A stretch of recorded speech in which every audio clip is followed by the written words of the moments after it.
How to buy and sell stocks for beginners on Robinhood. Hello everybody, welcome back to my channel. This is me Bipin Basnad, and today I'll guide you on how you can buy and sell stocks for beginners. Now, if you open up the Robinhood application, if you are new to buying and selling or trading, then what you can do is once you open up the application, if you scroll down here under at the home page here, that you'll be at the stock list page. If you head into a particular stock detail page, there you'll be able to see the trade option, and there if you tap on trade, you'll be able to see the buy and sell options there.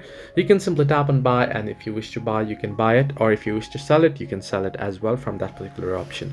Now, if you want to find a particular stock, at the bottom, if you have your account verified, you'll get the search icon or the magnifying glass icon. In my case, my account isn't verified, so I don't have it.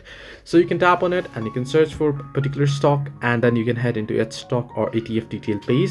If you scroll down, you'll be able to see the statistics and such, and recent news and the analyst ratings as well.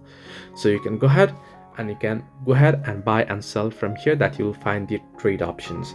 You can go ahead and buy it, and later when the price increases for the stocks, you can go ahead and sell it. So hope this helps you. Do like and subscribe, and not forget to leave a comment down below if you have any further issues.